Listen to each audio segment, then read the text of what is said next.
Yeah. Please tell me that I can't, that I won't, that I fail, that I'll never make it out, yeah.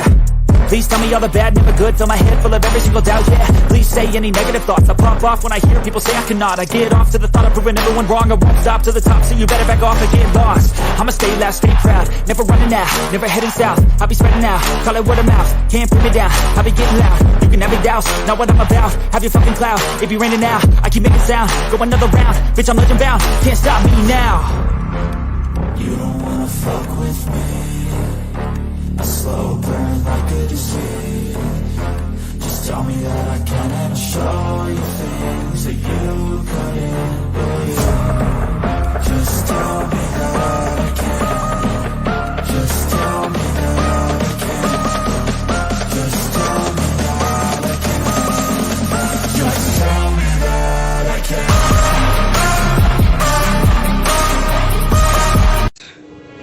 It's showtime.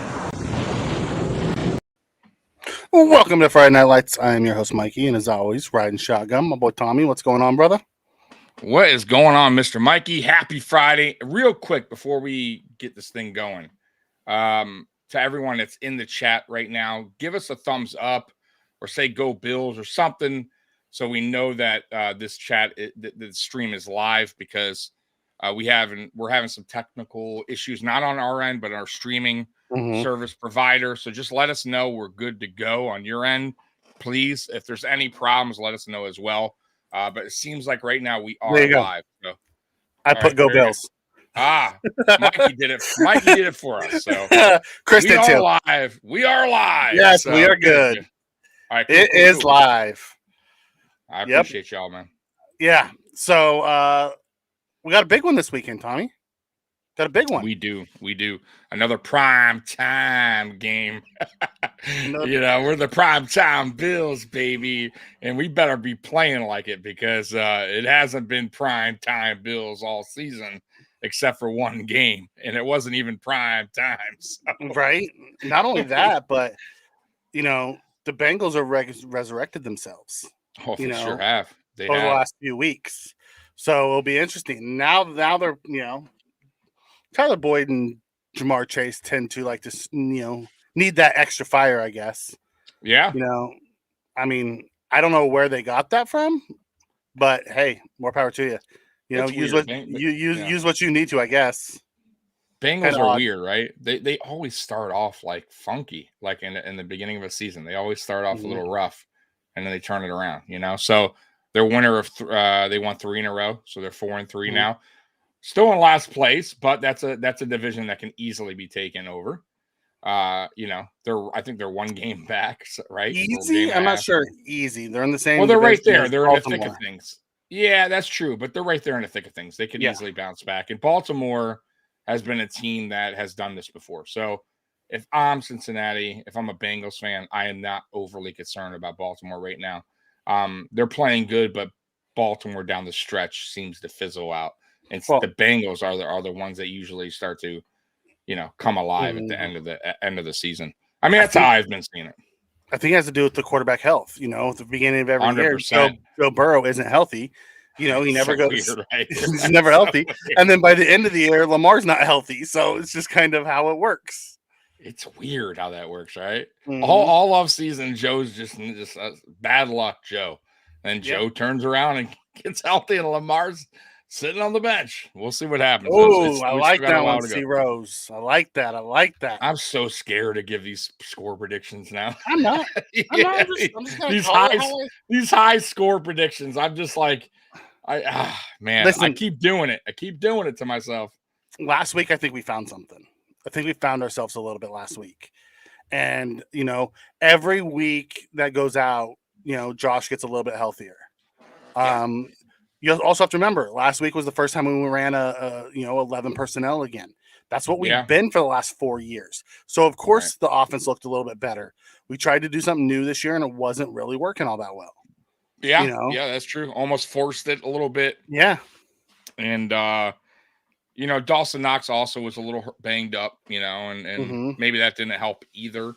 But I agree with you. I think we did find something last week that me and you really found weeks ago.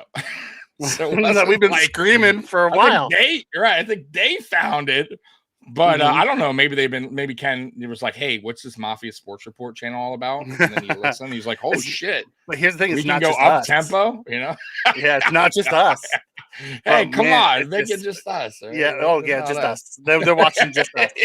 You know. Bean's like, hey, Ken, check out this Right. this YouTube show I found. Right. I think they got the formula. I think Tommy and Mikey, these two guys, man, they're gonna show you something. But you may not want to watch for too long because the guy in the red shirt likes to yell at you a lot. Right. And the guy in the blue shirt, he was really a fan, but now he's starting to turn on you. But he's still there. He's still there, but you're really, you're pushing it, Ken. Right? Pushing it. So Tommy, we made some moves at the deadline. We haven't talked yet. There was a whole trade deadline. We haven't. Thank God that Brandon Bean did the right thing. And he actually did a few really good things, right? Even with the trade that went on that you're going to get into. But it was close. I got to say, I think there was 25 minutes to go.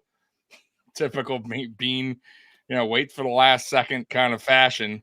And I was like, I kept hearing reports about Levi Wallace early on.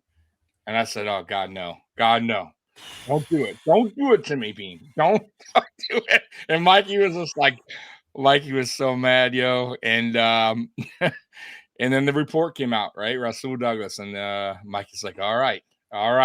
That I like that one. I can do that. Yeah, I like. And yeah, man, it was a good trade.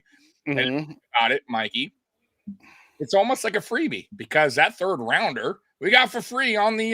Depending on which third round it is, I don't know. Yeah, it's ours. We gave up ours. Okay, but either way, we still got a third round. We still have one. We expect it. Yeah, we expected it. We expect it to be towards the end of the round either way. So we moved back a few spots by getting the one for Tremaine. Listen, and we got a fifth. Yeah, and we got a fifth back on top of that. I thought it was a very good deal by. No, not only that, but it's not a rental. We can have him next year as well. Yeah, and I think they knowing Brandon Bean, he'll figure a way to, depending how the season goes with him, but he'll figure a way how to extend it where it works out on the books. You know what I mean? It works out for everybody, him and us, and he has a place to stay without having to worry about going somewhere else or finding a new home. Because I know he's getting up. I think he's 30 now. 28. 28. Okay, so he's 28 years old, so he's pushing 30. But he's still in the prime of his career. He's actually started slow in his career, and he's picked it up in Green Bay. So yeah, he's definitely a guy that they might want to consider keeping around. I still think they need to address the cornerback position, maybe in the draft, maybe find somebody else. But he's a perfect vet, and we don't know what's going to happen with Trey right now, right? So I love it. I think it's a smart trade. It helps us now, most importantly. And yeah, man, I think it's a win for us. 100% a win. So let's talk a little bit about this. Yeah. So when we dig into what Rasul Douglas is going to bring to us, he's actually playing better than Trey was playing before Trey got hurt. So he steps in as CB1 with Benford going back. So 100%. That piece helps replace the Trey. Now we love Trey. Trey is fantastic, but Douglas replaces that production that we were missing. And then we went out and we were talking about it. We didn't make any other moves. We signed playoff Lenny, which we knew about. Yep. And then the next day we signed Lindell Joseph. Yeah, Lindell Joseph. Yeah. Man, that guy is a mountain of a man, bro. He's huge, bro. I mean, he's a monster, dude. He's a true one tech. Run stuffing one tech. That's what he is.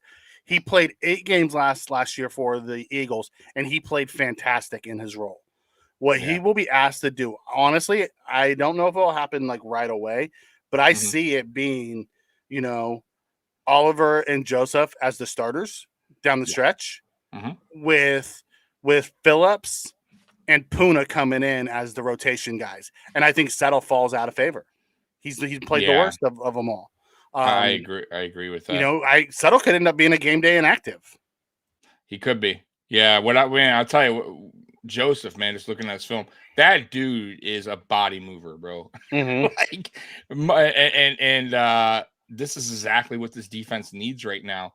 A guy who could move bodies around and set up Ed Oliver, set up Rousseau, set up Ed. Man, I'm telling you, this is what we've been missing, guys, since Daquan went out.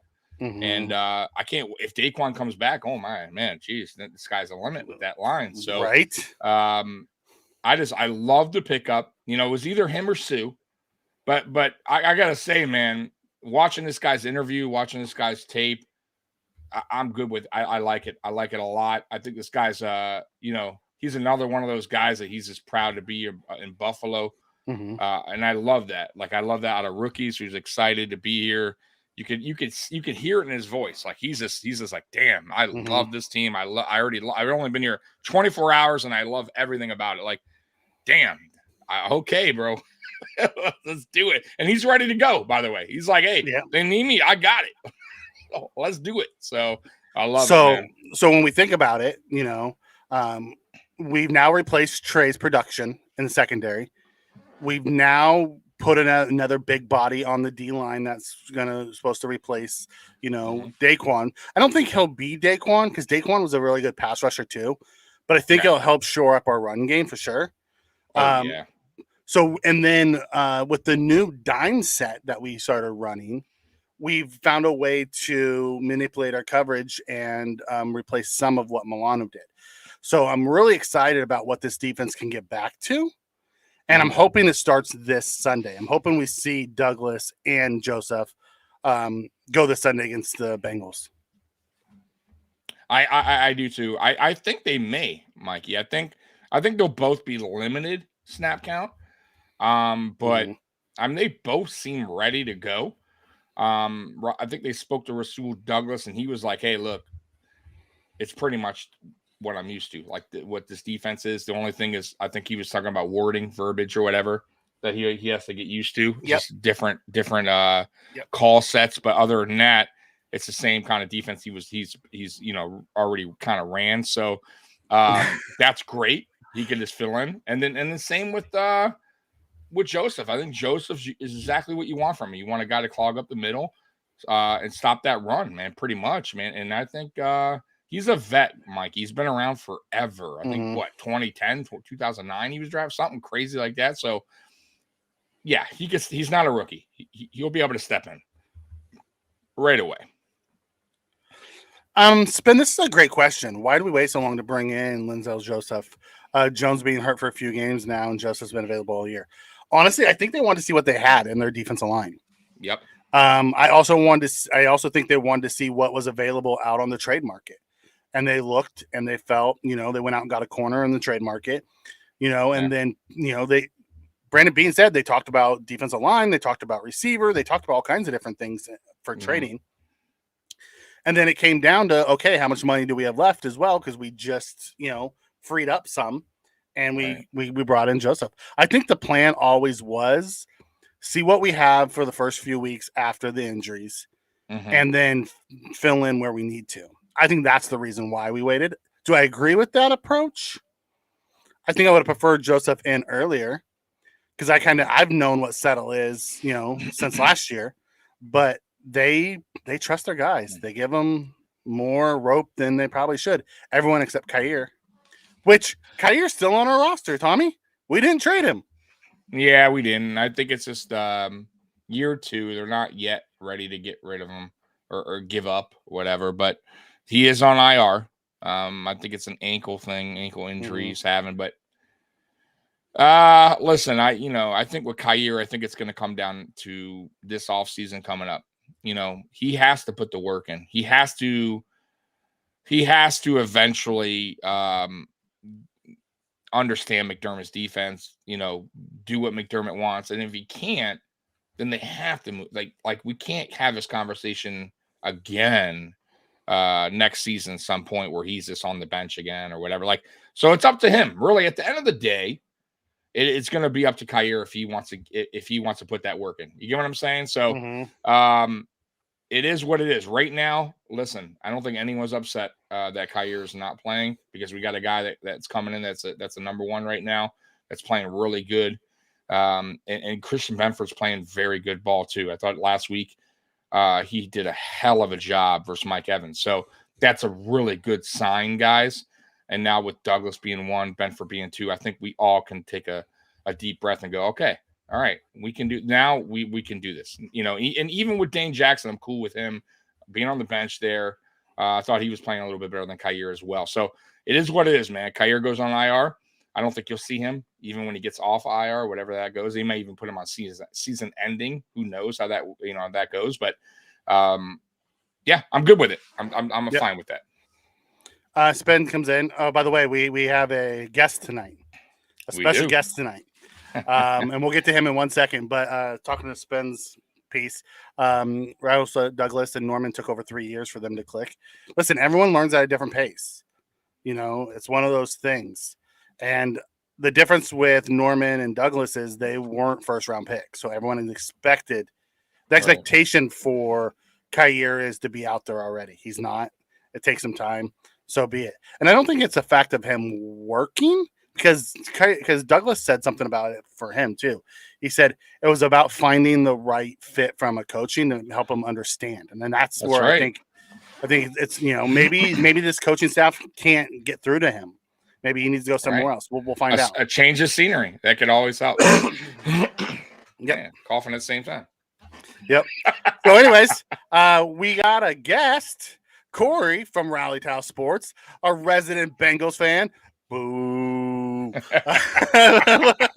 Let's go. Bring it. Let's go. What's going on, guys? I appreciate you having me on. What's up, brother? Thanks for coming on. Yeah, it's been a while since we've been able to connect. Obviously, Rally Towel Sports was syndicated through the Mafia Sports Report, and we appreciate that. And so maybe there's some people in here that have checked out a Rally Towel Sports show once in a while. So good to see everybody, and I appreciate you guys having me on. Yeah, no problem, brother.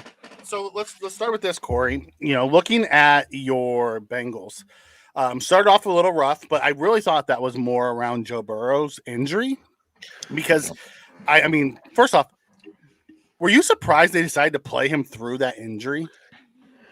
You know, a little. I would say a little, but at the same time, I felt secure enough. You know, Zach Taylor and this coaching staff have done and demonstrated a really good job of managing players and their injuries in his tenure here in Cincinnati. So my thought process was, if this coaching staff believes that Joe can go, then Joe can go. If Joe believes that Joe can go, then Joe can go. Does that mean that Joe is at his best? Obviously not. Like we saw it through the first few games of the season that Joe was not at his best, right?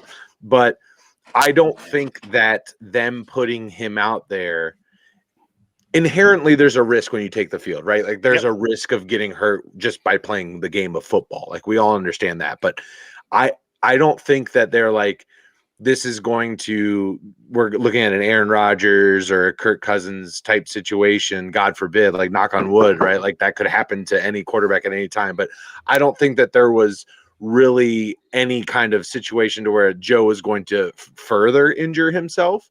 If that were the case, then we would have seen like a Jake Browning, you know, taking snaps out there for the Bengals. So a little bit, like by the point that we got to like the Arizona game, I was like, all right, well, he's just in at this point. Like we're gonna play this up through the bye, and he's just gonna be in. I don't think we're gonna look at a shutdown situation. And then at the Arizona game, I was like, oh shit, he's back. He's back. We're good, you know. So it was a roller coaster season, but we've looked at that for the last 2 years as Bengals fans, watching them with the slow start. Burrow dealing with the appendectomy the year prior, and then obviously this season with the calf injury. So it's funny because me and Tommy were talking when we first went live, and we were talking about, you know, your guys' division and kind of where you guys sit currently. We're like, the Bengals tend to start slow, mainly because of Joe Burrow's health, And then the Ravens So tend weird. to start fast, and then they So fade out at weird. the end of the year because of Lamar Jackson's health. Right. You know, it's in the last few years, it's kind of had that weird transition. Even with as bad as you guys started, you're what, a game back? Yeah, this is probably the tightest division in football, if not just the AFC, in the entire NFL. And that every single team in the division has a winning record. Obviously, the Steelers notching their 5th win of the year last night against Tennessee. It is a division that, I mean, honestly, I think everybody kind of feels this way. I'm sure Bills fans, you feel this way when you go against the Jets or the Dolphins or the Patriots. It's like, it's an AFC East matchup, man. Everybody knows everybody. It's going to be a slugfest. But I think, I don't know. And I'm going to put my bias card out there, obviously. I just think I think there is something a little bit different about the AFC North. I just think it's just one of those divisions that is notoriously very gritty, very rough, sometimes very violent, a la Myles Garrett, Mason Rudolph, a la Vontaze Burfict, Antonio Brown, Joey Porter, Pac-Man Jones. Like we can continue to go down the list here, but it's I don't know, man. This division is so crazy, and with Deshaun getting healthy again for Cleveland, he's going to start Sunday against the Redbirds, and it's always so contested. I think right now 3 AFC North teams are due to make the playoffs, and the Bengals are just but a tiebreaker away from being the 4th AFC North team that is like in the playoffs. I know we're only halfway through the season. Yeah. Like we'll back up, put the brakes down a little bit on that one, but it's just wild the way things have started. But I think you're right. It's Baltimore seemingly just don't be a running back for them, and you should be okay.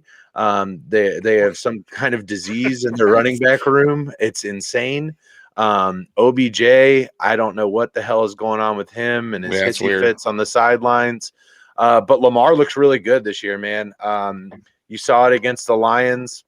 Obviously, Tommy and I are here at Detroit residents, so we saw that one up close and personal. All the time in the world. That offensive line is giving him all the time in the world. Zay Flowers seems to be the real deal. And when you give Lamar time, he gets the opportunity to be a very accurate passer, and he was that against Detroit. So, it's there's a lot of football left to play, and we'll see how it goes out. But I think you're right. There's been kind of this dynamic of Bengals start slow, end strong, Ravens start strong, fizzle out. And I think we saw that last year, culminating in the finale that was the wild card game in Cincinnati. Yeah. What do you think about Roy's comment? Corey doesn't look old enough to remember Cincy's Big Red Machine. Well, you're accurate. I'm 32 years old, so that's not possible. The crazy thing about that, being that I am 32 years old, in my lifetime, I have never seen the Cincinnati Reds win a playoff series. Up until 2 years ago, I had never seen the Reds or Bengals win in the playoffs.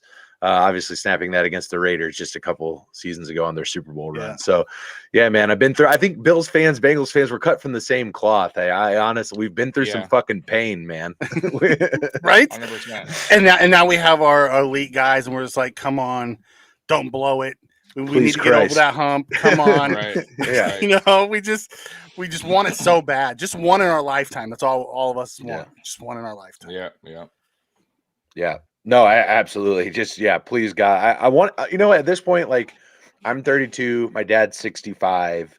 I kind of want it more for my dad at this point. Like, I want him to see it. He was a season ticket holder back in the 80s. He claims to have been at the Freezer Bowl against the Chargers. Every guy from Cincinnati of that age claims to have been at that football game. So I don't know if he was actually there or not, but everybody says they were. Obviously, if you don't know what I'm talking about, it was like negative 45 with the wind chill. AFC Championship game. Fouts, Kenny Anderson, and that shootout there in Riverfront Stadium. So, interesting. Yeah. So let's. We were talking about the trade deadline. Yeah. And from a Bengals side, did you guys want them to make moves? Were you upset that they didn't do what you guys wanted? I mean, what's the take from your end? So good question. Do we want them to make moves? Absolutely. Every single season. I think every Bengals fan, every fan of any team is like, yeah, let's make a move. Like, let's go. But just having been a fan of this team for subtracting the first 2 years of my life, because you're not really conscious at that point, I'll say 30 years of being a Bengals fan, you just know it's not going to happen, especially with Duke Tobin. Duke Tobin really values draft picks, and I think for a good reason. I think the Bengals have demonstrated a really good ability to draft over the last couple of seasons, and an obvious stock in those draft picks. And typically when you're making moves at the deadline, draft picks are the capital that you're giving up, because you're trading to a team that is selling and looking to reload going into the next season. So what do the Bengals need to have addressed at the trade deadline? If it was something, there are two big weaknesses, I think, on this Bengals team currently. That would be the tight end room, with Irv Smith being the offseason acquisition for the Bengals. Obviously, the fumble last week against the 49ers in the red zone didn't do him any justice. So you're looking at a Irv Smith, Drew Sample, and Wilcox tight end room. If you have no idea who they are, you're not alone. No, I know all three of them, and all three of them, you're always like, Irv Smith is that guy who's super talented that has never been able to put it together. Really, truly, I agree with that. And watching him his first couple of years in Minnesota, I was like, man, this guy is a freak. Just an absolute beautiful athlete, like a guy that seemingly has the physical gifts to be there. But there's just something missing, and I'm not quite sure what it is. So what would I have liked to have seen? Perhaps going after a Zach Ertz or a Mike Gesicki, something like that, where you're not going to give up a whole lot, but you're going to add value to that tight end room. Outside of that, the Bengals don't have a running back issue, but I think they have a running back 2 issue in terms of depth. I think Joe Mixon has been elite this season. I mean, he's been phenomenal, running downhill, hard, explosive type runs, especially over the last couple of weeks, as you've been able to see Joe Burrow get under center. But I don't know what's behind him. Travion Williams, Chase Brown, the rookie out of Illinois, haven't really demonstrated or stepped up yet. We'll give Chase Brown a little bit of time there, being that he is a rookie, starting to get a little bit more playing time. But I would have liked to have seen, at least kick the tires on like an A.J. Dillon, a guy like that on a Packers team that seemingly is lost. There could have been some ability to go get a cheap addition to the running back room there with an A.J. Dillon. So, but again, yes, I want those things, but it's like when you're a kid, you're like, I want an Xbox 360, and you end up with a Wii. Like, you just know, to ask for the top tier, but you're just going to get what you get, and you're going to be happy with it. Well, as a Bills fan, we understand that, because this is one of the first years that Brandon Beans actually went out and got somebody when we thought, like, me and Tommy were talking about, we're like, okay, we need a corner to replace Trey. They went out and got Rasul Douglas. Fantastic. It replaces Trey. Now, it doesn't replace all pro Trey, but it replaces the production we were getting from Trey this year. The guy who's coming back from injury. And then we're like, okay, we need a run stuffer. Then when I got Lindell Joseph. The playoff Lenny thing still kind of makes me scratch my head. I'm not exactly sure why we signed him. Right? Yeah. Yeah. Not exactly sure why we signed him. Maybe the Damian Harris injury is worse than people know, and that's why we did it, because they want that 3-headed monster back there. But it'll be interesting to see how this plays out. Tommy, any surprises as far as like trade deadline that you were like, damn, I didn't see that coming? I think the one for me would be, Washington moving on with both of their. That's fair. I think the Bears being buyers is just weird. That's weird too. You're right. I didn't even think about why would they be like that. Is strange. I thought the Patriots not being sellers was a little weird. Agreed. I thought the Broncos. I thought their head coach was an idiot for coming out and just flat out saying I don't want to do any trades, but I guess I'll take calls. And of course, he didn't do any trades, by the way. So who knows if that threw GMs even off? Because I'm sure that did. By the way, I'm sure GMs were like, "Oh shit, this guy's not even. Why even waste my time?" Yeah. So they didn't do shit. it was kind of slow, but NFL trade deadline is like that. I gotta say, it's funny because a lot of people complain like this is boring, and I'm like, dude, this is every year. There's not a lot of action in the NFL trade deadline. It's not the NBA, MLB. Not the MLB. We got spoiled last year. Last year with the Christian McCaffrey trade, obviously that was the big marquee trade that happened. But NFL trade deadline, they're gonna fluff you up. They're gonna tease you a little bit the entire time, and then nothing happens. I wasn't surprised by it by any means. The Chase Young deal to the 49ers was big. That one was the one that surprised me. The 49ers got better. They got better. Yeah. But I don't think Washington got that much worse. Like, let's just be honest about Chase Young for a little bit here. Is Chase Young going to get better? I don't think so. I don't think Chase Young, I think, is what he is at this point. I think he's like a Jadeveon Clowney type player at this point, which maybe that's a hot take, maybe a little bit. But do we think that Chase Young is going to go to the 49ers and then just become an all-pro player? I don't think so. I don't see that kind of trajectory in his career. If it were that, he would have demonstrated it already, in my opinion. He can be effective. Absolutely. Chase Young is an effective player. Will he ever be a Myles Garrett, TJ Watt, Micah Parsons? No, Joey Bosa, even the guy on the same team. I just don't see that happening. But I think with Bosa on the other side, he's going to get more one-on-one opportunities. He had Montez Sweat. Yeah, but even with Montez Sweat, they still ran doubles to Chase's side. Fair. I love Montez Sweat. Like he's fantastic, but he's not one of those elite pass rushers that we're talking about either.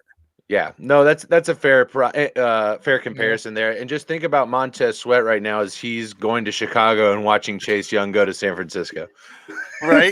Not only that, can you imagine being Chicago?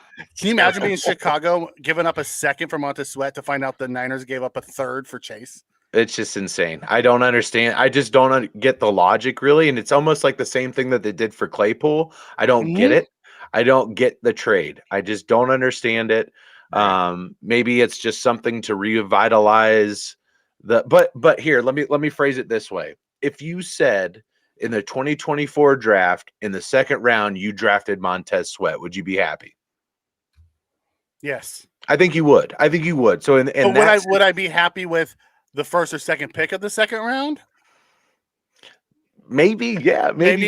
T. Higgins was 32 or 33 or 34, wherever he was. Yeah. That's a fair point. Yeah. All right, I got to get to Jose here. He's talking about my D. I was gonna ask you about your D. Knowing that your defense gave up a ton of yards last week to the Niners. Is your defense, because I haven't seen them, they've been taking the ball away. They've been bending but not breaking to this year. That's Lou, baby. Do you have any concerns as you're starting to play these better teams that you might give up more than you have in the past few years? Because Lou has always found a way to shut them down. They're not shutting them down. They're turning the ball over. And right. Like, what's the chances Brock Purdy's going to go to throw something? It's going to bounce off the defender's hands right into the other defender, and he runs it back to shut down a score. It's low, but Jermaine Pratt is that motherfucker. Jermaine Pratt has proven time and time again that I don't have any like statistical way to describe this to you, but this Bengals defense is seemingly just possessed by a clutch gene. And it's not just this season. It's over the last couple of years that they've been able to just come up in huge situations, whether it be the interception of Derek Carr in the playoff game by Jermaine Pratt to seal the game, whether it be the stopping of Tyreek Hill before the second or the half on the AFC Championship game against the Chiefs. We can go on and on and all. The Sam Hubbard. Yeah. The Cincinnati kid. We can talk about all of these crazy things that this. How did nobody catch that guy? How did nobody run him down? It's insane. Wild. He's sitting on the sideline, breathing out of the oxygen mask. So, the defense has given up a ton of yards, but let's take a look at some of these yards that they gave up to San Francisco. almost about 80, if not close to 100 of them garbage time yards that happened kind of at the end of the first half where they stopped them. And then at the end of the second half, when San Francisco was scrambling and the Bengals were like, yeah, we'll give it up to you in the middle of the field. That's fine. So maybe not that much, but let's say at least take 60 of those yards off. Over the last 4 out of the last 5 games, the Bengals haven't given up more than 20 points, other than the time then they slept walk through the Titans game and got blown out there. That was I have no idea what happened there. Joe looked bad. Whether that's re-aggravating that injury at some Tennessee? point. Was that it in was. Tennessee? Yeah, that was in Nashville. Those games happen. Those games usually happen when you go.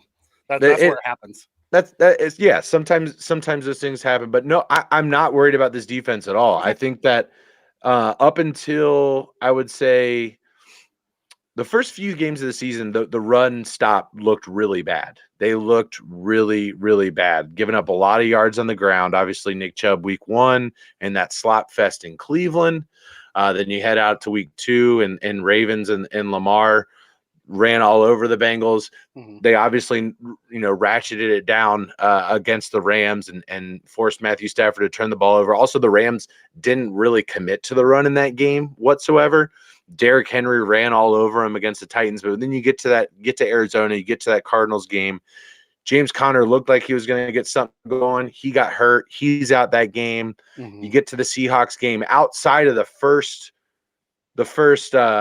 drive where Kenneth Walker ran it in for I think a 7-yard score against the Bengals. Nothing really going for that running game for the Seahawks.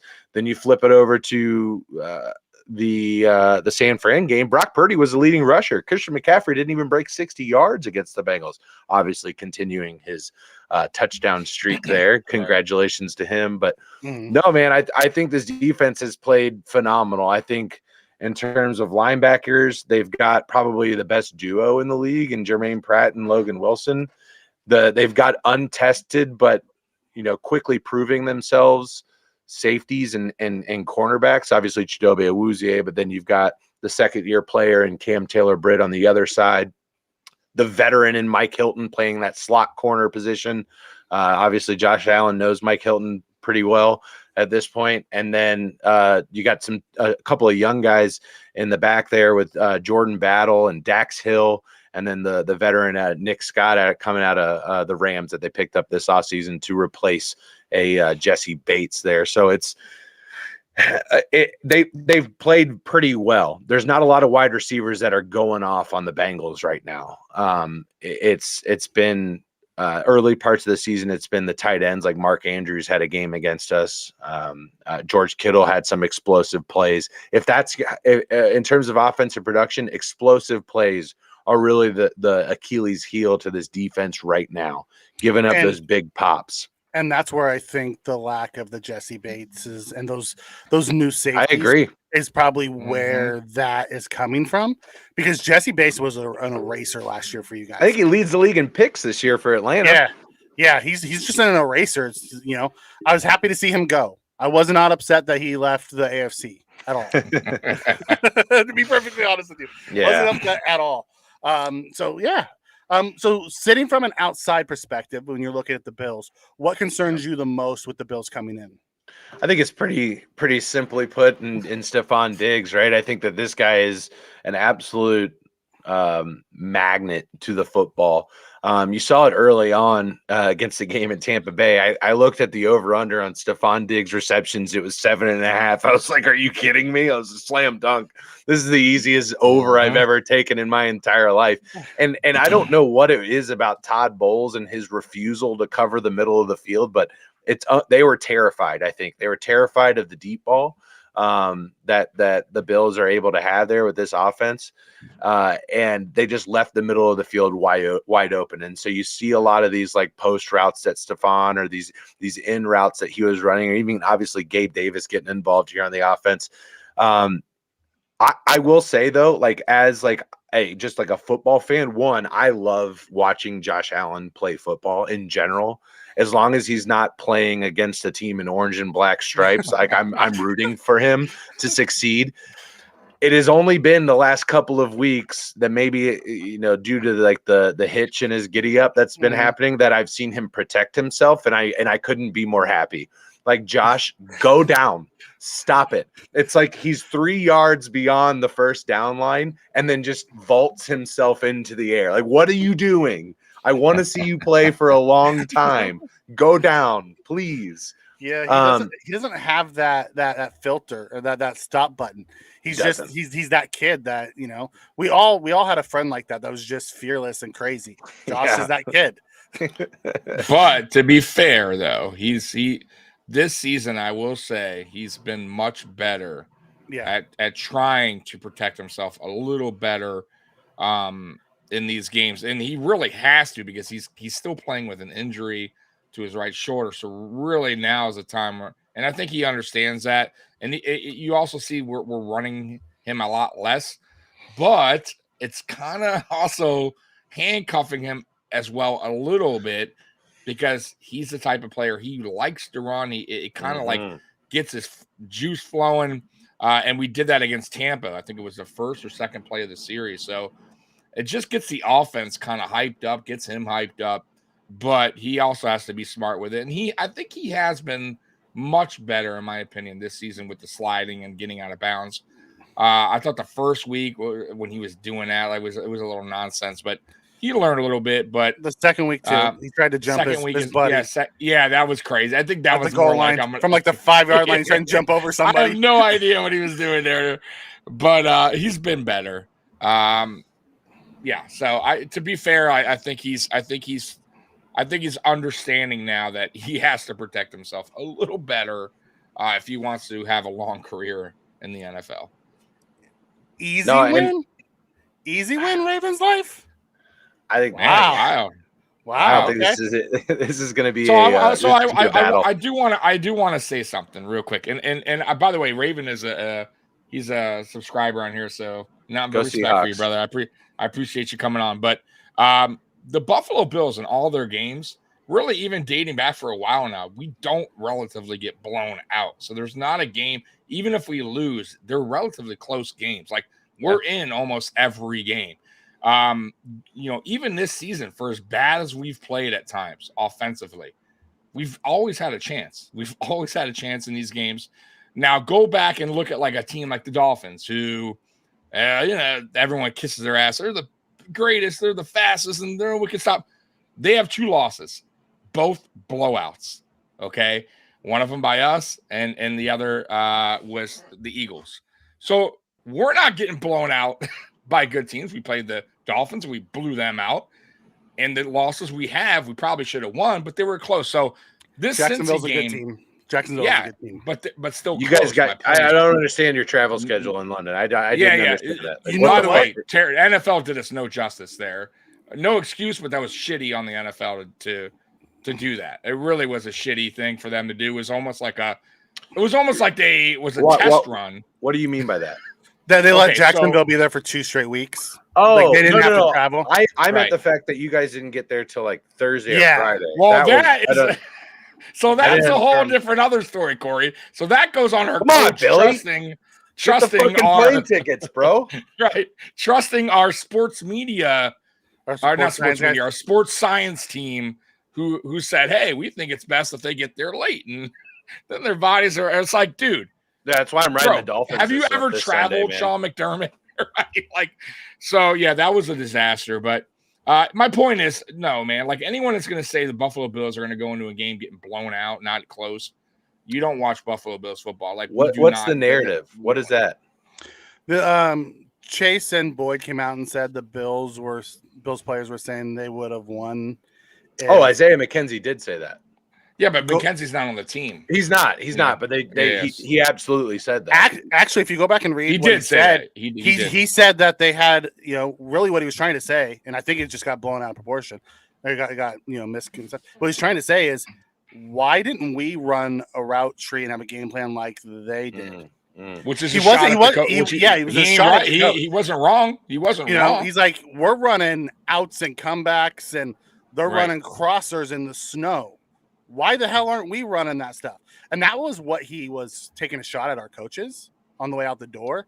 But Yeah, it's I just guess funny so. how they manipulated it to be that we Right. would have won if it wasn't snowing.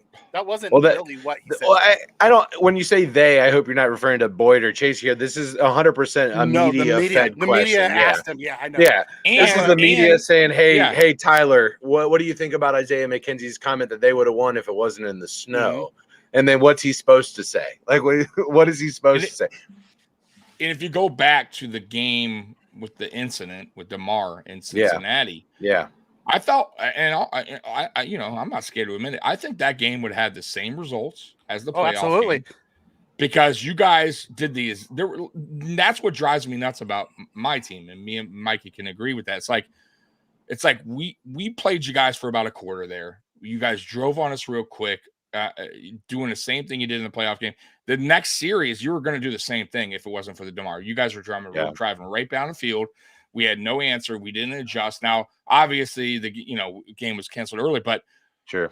Then we had the playoff game, and you guys do the same exact thing. It didn't matter for snow or it just we had no, we didn't adjust, and we didn't almost like we stuck with the same game plan, and that's really what we did. And that was Leslie Frazier's defense going into that game, and the offensive side of the ball.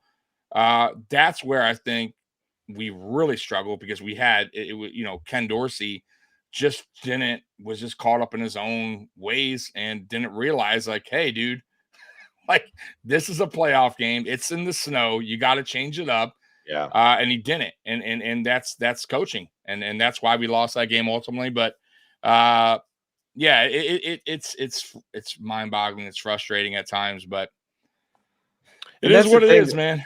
The thing that I've noticed about the Bills offense, obviously the defense is at this point just enamored with injuries. Obviously, Matt Milano, that is crushing.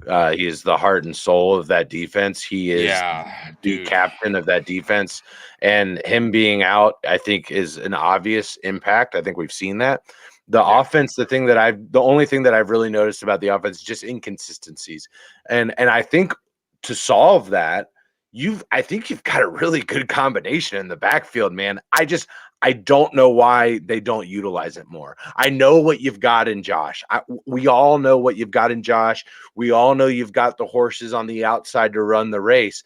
But don't you think establishing a James Cook, especially in a game like this on the road, that has to be the priority? Establish James Cook. That's going to open up everything else for you. But it's almost a refusal to do it. And we're going to put it on Josh. Josh is our guy. He can get us there. And by all means, yes, he can. But wouldn't it just be easier on him if you had that in there as well? I mean, your leading rusher has under 500 yards through 8 weeks in the season. It's mind blowing. It's a constant thing, Corey. So this isn't even a Ken thing. This is a Dable thing as well. We've had decent running backs here. Now, you're right. Now listen, Singletary wasn't the best, but I thought Singletary was underrated. Look at Zach Moss right now. I thought exactly. So now, mind you, Zach Moss, I feel like his vision has gotten a little bit better since joining the Colts. He has that was one thing you would know more than I would. Yeah, but we didn't run. I felt like Singletary could have probably cracked 1,000 if we used him right. I thought our offensive line didn't do him any justice either. But now our offensive line, if you notice, Corey, is younger, it's a little bigger. Like we got guys. You got a solid left tackle. Yeah, right. You got Osiris Torrance. You got McGovern. Like we got guys now that can actually make some holes for these running backs. My thing, what I like to see, and we started doing it, I would say Mikey, the last 2 or 3 games is getting Murray in there. If you notice, Murray's been actually starting. Though he's not getting the snaps like him, but he's kind of like he's the bulldozer, right? So he's kind of weakening up the defensive line. Good cop, bad cop. Right, and then you sprinkle Cook in there. And what I like about the Fournette signing, and I know a lot of people are like, I don't get it. It's because Harris, and I said that to begin the season, he has that injury thing. It just follows his career. It sucks. I feel bad for him. But I was worried. Mikey knows this. I said, I like the guy, but we got to be real. Will he last the season? And right now, he may not, right? And it's not his fault, but it happens. So getting Fournette, now you got like a 3-headed monster. So you got Fournette, who's, my God, you see that dude's legs are like like a tree trunk, by the way. He's humongous. But that guy's, he can do some damage between the tackles. So Murray, him, and then Cook, if they use them right, sprinkle them all in, kind of soften up the defense line, they can get the run game going. And I will say Dorsey, for the most part, I feel like he this year at least has gotten the run game somewhat going, like better than Dorsey. At least Josh Allen isn't your leading rusher. Right. That's what I'm saying. So, like, you'll see, like, James Cook, I don't know what he's averaging, but I think he's doing, like, 12 carries a game, somewhere around that, right, Mikey? 4.5 carry. Outside of the no, yards, not yards. I'm talking about attempts. Carries. Oh, he's in between 12 and 10 to 15. 12. So that's more right. So that's not bad. Like, that's what I expected. And to be fair, too, I like Cook, but I don't think Cook has his, limitations too. Like, he's not a good pass protector. He's not good at pass pro. Sure. Right. So that sucks. Yeah, so he's averaging 13 and a half carries a game right now. I just pulled that's it up. not bad. Yeah. I mean, for moving on from Dable. So, but he's not good at pass protection, which is a lie. But that sucks. That hurts. I don't think he's not great in between tackles. He's not great. Yeah, and he's not right. And that makes him, if you saw what he did in Georgia, they didn't use him a lot because I felt like the limitations were there, and that's probably why too. And they had good weapons outside of him too. But I don't think he'll ever be that bigger back that can go between the tackles and shed off, tackles and stuff like that. He's just not that size of a back. But you could. I don't know if they want that offense though. You don't want it, but you got to have. You also got to have a pass protecting. In Buffalo, New York, you need it. I think you absolutely need it. That's why I don't mind the Fournette and Murray combo. You know what I mean? I think Murray. Yeah. This has been one of my biggest, pet peeves, and Tommy knows this. We've talked about it many times. Is our philosophy isn't to run the ball. We're built for a dome, not built for the weather in New York. Been that way for a long time. And and until we get a new offensive scheme in here, it's not going to change. It doesn't matter. They want to get in shotgun and run shotgun runs. Shotgun duo, shotgun draw. And then RPO off of it. It's not built like you saw when Cincinnati started doing really well. Is they got Joe under center and started handing the ball off to Mixon. If they would put Josh under center, you see it when he does go under center that they're able to run the ball better. They just don't do it. Yeah. Right. Yeah, a lot of that stemmed from obviously Joe's ability. Look, because as a quarterback under center, you have to fire off and drive back to get to the ball to the ball carrier quickly. Without a healthy calf, you're not really able to do that very well. And the funniest thing for me after that San Fran game, I was kind of scrolling through Twitter and. I don't know if you saw the interaction between him and Bosa. Obviously, Buddy's back from Ohio State. He's like, you trashed our bye week, but I love you, buddy, and stuff. And then Burrow goes over and talks to Kittle. And Burrow, I think he had like 59 rushing yards that game. And Kittle said to him, he's like, man, I didn't know you could move like that. And Burrow's like, well, it's crazy what you can do when you're not fucking injured, isn't it? Right. So I don't think Burrow gets the attention for his escapability that he deserves, because they call it the movement in pocket. He does have the escapability because Patrick Mahomes gets talked about a lot.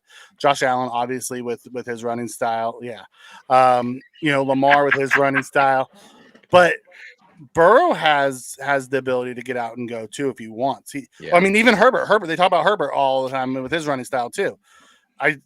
Joe. They talk about like he's as slow as Tom Brady. Joe isn't that slow.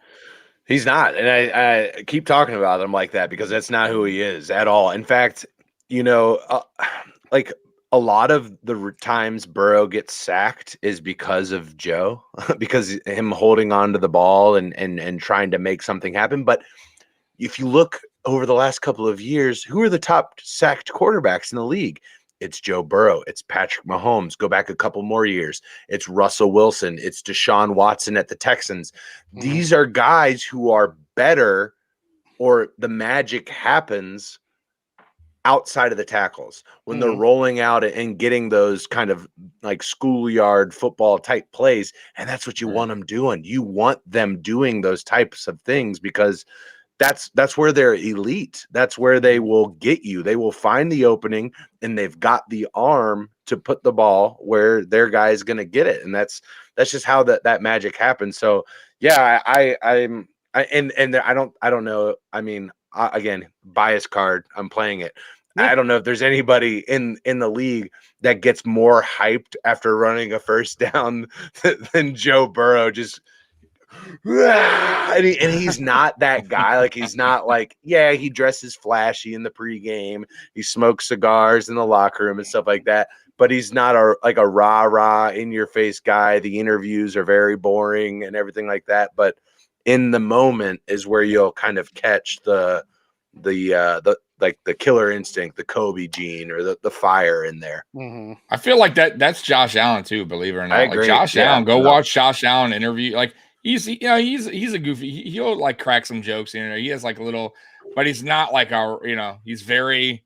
Josh Allen's goofy as fuck, dude. I've watched some training camp videos of this dude. Yeah, He's a goofball. That's what I mean. When he's with his teammates, yeah, and he's out in the field, he's a totally different animal, Yeah. right? You don't get that in his press conferences. Yeah, watch his pressers, watch his post game. He's very right here. He's not one he's against the Patriots. flat. He was pretty emotional. He was pretty emotional on You're that right. one.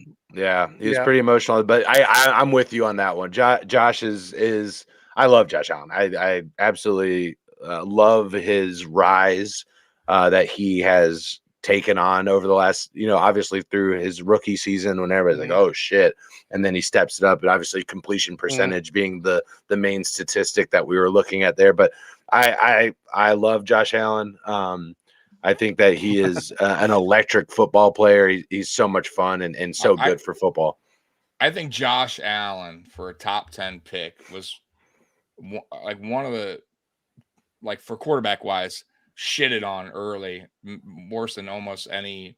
And I'm not just saying that because he's my guy. I'm just saying, like, I think you're right. I felt like the media, I felt like outside fans outside of Buffalo were just like, this guy sucks. He sucks. Like, even after, it's crazy because even after the 2020 season where he had that like turnaround that was like epic, he went from like 58 to 65%.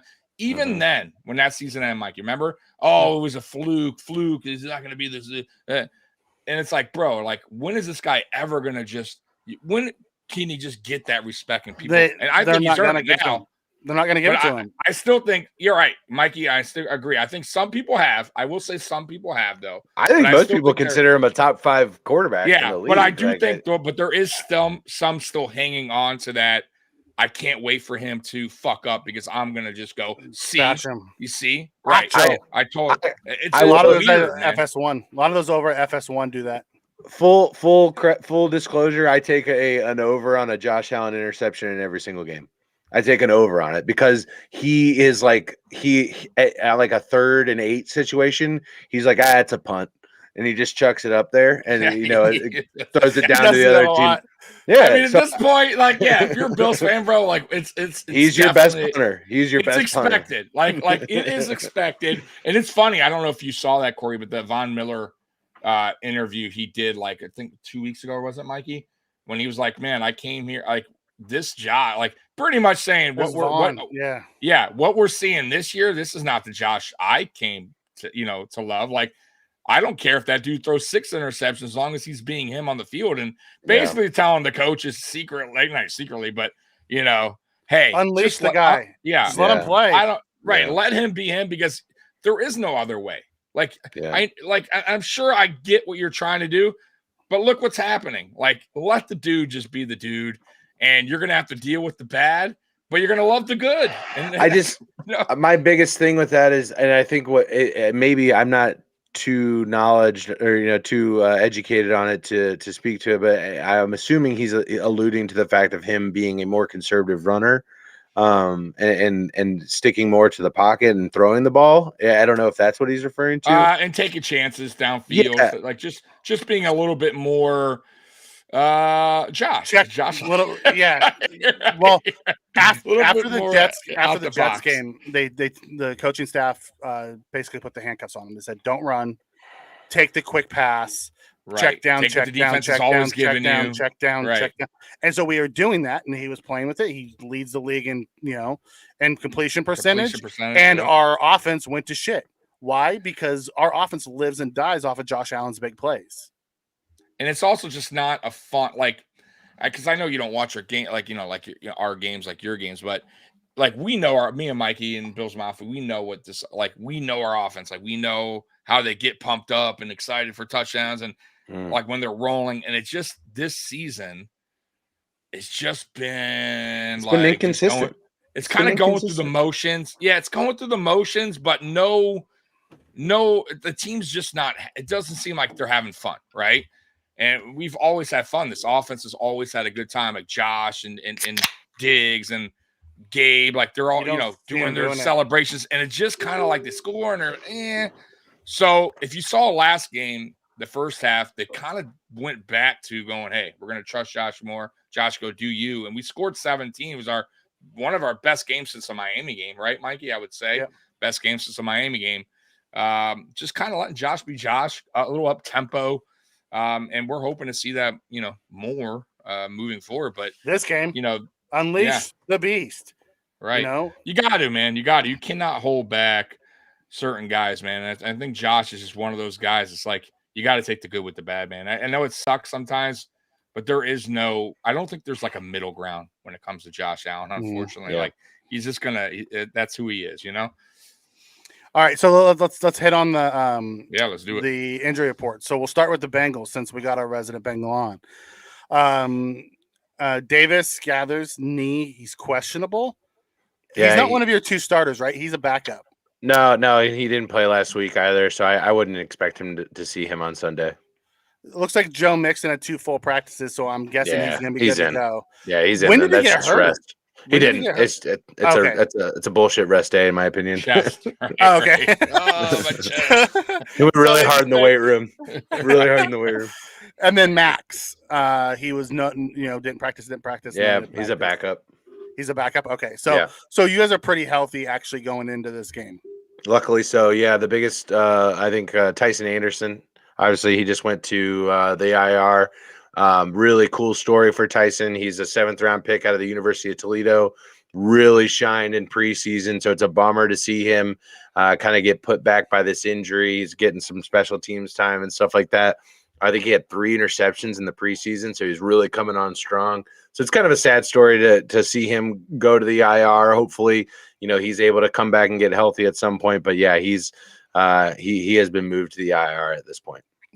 So for Trey and Orlando, is that just load management during the week and they play every week? Because I know Trey got hurt last week. He got rolled up on last week. He had somebody step on his leg, but he did come back into that game and did finish that game. Actually got a sack later in that game. So yeah, DNP on Wednesday is a rest. Thursday, and Thursdays, as you guys know, if you have a Sunday game, Thursday is your heavy practice. That's your full pads practice. So they just took it light on him. Trey's a seasoned veteran, right? I think he's in his 7th season in the league. This guy is he doesn't need the reps at this point, especially as a pass rusher. You've got the technique and the speed and the strength and all that stuff. You don't need the reps. So to see him as a full participant on Friday, he's going to be full go. All right, that's good to go. And then Orlando Brown. Well, has he been hurt all year?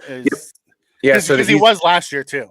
Yep. So he's been kind of dinged up all season. It was the groin injury, obviously, but he played the entire game last week against San Francisco. So this is load management from 100%. He's from New England, right? He played for New England, I believe. Right? Brown, played for Kansas City. Chiefs. He was drafted by the Ravens, and they played him at right tackle. He wanted to play left, so they traded him to Kansas City. Well, you know why he wanted to play left tackle, right? The money. Well, no, his daddy was a left tackle for the Ravens. Yeah, Orlando Brown was. He also wanted to play because when he made that move at that time, the left tackle was the one that got paid. Now he's seen it more evenly. So that's the story. But I think a lot of it came down to one. He's like, I'm good enough to do it. But also his dad was a long time left tackle for the Ravens. So that's a big reason why Orlando Brown Jr. wanted to get out there. His dad also sued the NFL after getting hit in the eye with a thing. Won. He did. And then came back and played. again. I forgot all about that. When the ref threw Really it, hit him in messed the his eye. eye up. Yeah. Really. On the Bills side of the house, we have two guys that are out, Balin Spector and AJ Klein. Both are more special teams guys. Josh Allen was load management. You know, he didn't practice Wednesday. They just wanted to keep it because he has that bad throwing shoulder. Hamlin was sick, but he's back. Morris, seeing him get two full practices is fantastic. He's been battling ankle injury and missed a couple games. Yeah. Yeah, he's not the tight end I'm worried about by any means. My concern, yeah, I don't blame you. My concern is Christian Benford popping up with a hamstring on Friday. Yeah, those are never good. That's never you good. know, he doesn't have a game day designation. And limited. Yeah. Yeah. You know, I mean, the good thing is, though, the game's at night, though. So maybe gives him a little bit more time. Sure. But I guarantee that might be like a game time decision. It might be. Oh, no, he's playing. He has no status. He's not questionable. He's not nothing. Oh, is he? Okay. Yeah, he'll be in there. So maybe it was just the load management thing, and he was a little sore, so they backed off of him. Well, it was colder than a witch's tit up in Buffalo this week, too. So they were all tight. And then you have playoff Lenny running around in freaking underwear, basically. You know, we got big guys with parkas on underneath their thing, and he's running around in underwear. Crazy ass. Yeah. So it'll be interesting to see. So it sounds like we're both pretty healthy going into this game, which is fantastic. I mean, relatively, right? Like obviously, Right, like your guys, like the Bills' defense is banged up big time. I think you guys are missing a lot. Like you're missing three players from each level, right? You're missing a key defensive lineman, obviously a key linebacker, and a key D back. Yeah. Like that's been the thing for the when Matt Milano went out. Like that is the heart and soul of that Bills defense. Like that is, and it's evident, I think, at this point. He was the heart and soul of the front seven. The heart and soul of the actual defense is Micah Hyde. He didn't play last year in the playoff game. But if you go back and you look at how this defense plays, it runs with Micah Hyde. Like even with us, you know, outside of that one long drive at the end where New England drove them field, scored, and beat us, you know, for the most part, our defense has played really well, even without those three guys. That's because of Micah Hyde. Micah Hyde is seriously the linchpin of our defense. No one talks about it. Yeah, but at all. But if you look at how the Bills' defense crashed last year, it was because we were missing Micah Hyde, and then we lost Jordan Poyer. He got banged up, and then when we had Von Miller went down, and we just lost one after another all season last year. What's going on with Von? What's going on with Von? I just coming back. He's knocking the rust off. That's all. He was a lot better last. I mean, he's old. Like, let's be honest. Like, he's an old guy. Like, relatively it's a second speaking. ACL. But remember, he got his ACL. It's not even been a year. He tore his ACL in November. It's getting close to it. But he tore his on Thanksgiving. So really, to be honest with you, he's back. He came back pretty quick for an ACL. That being his second. But I think right now, like Mikey said, it's more just getting it back into that, knocking that rust off, that NFL kind of game shape. Because you could still be, he was in shape, no doubt, but NFL game shape's different.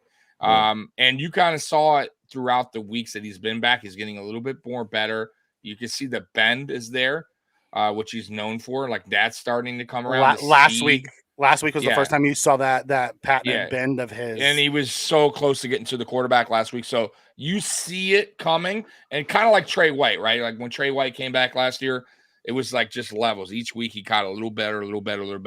But I think Von, and I think everybody knows this, I think Von towards the end of this season will be back to being Von. Like, at least the Von we know. But no, I agree with Mikey about like, Micah Hyde, but I would say it's kind of a duo thing there with Micah Hyde and Poyer.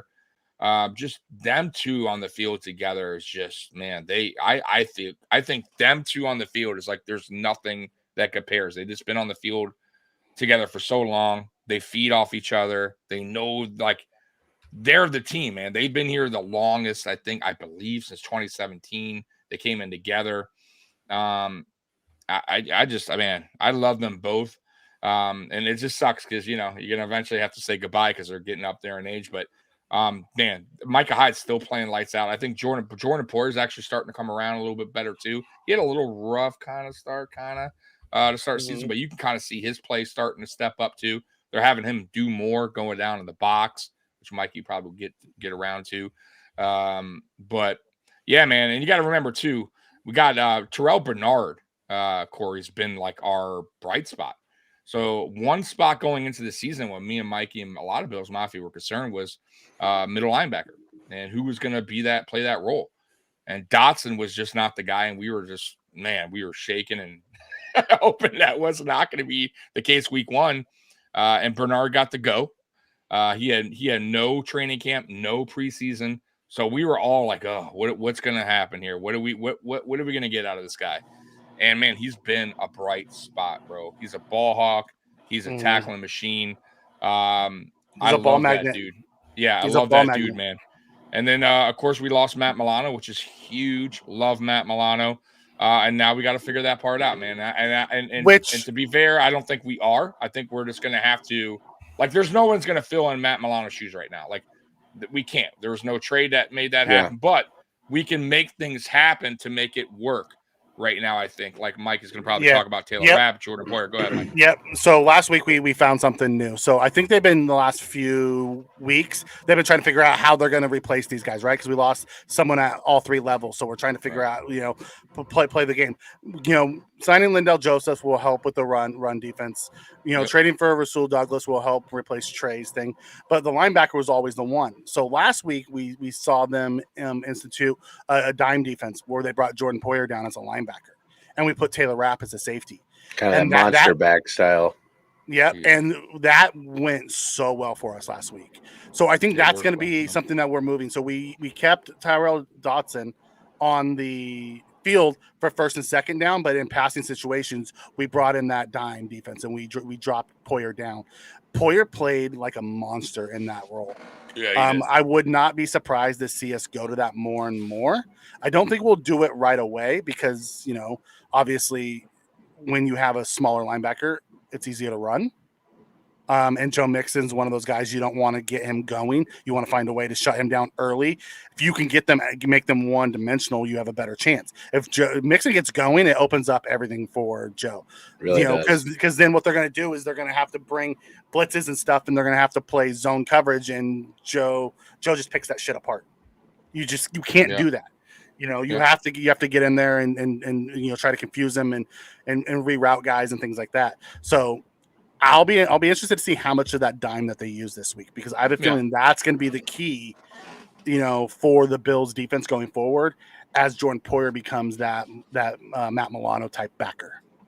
Yeah, and it's crazy, really, Corey, too. Like you would think, like with all the injuries we've had, which is all pretty much on the defensive side of the ball, our defense is held, like to Mikey's point, our defense is actually held up pretty well.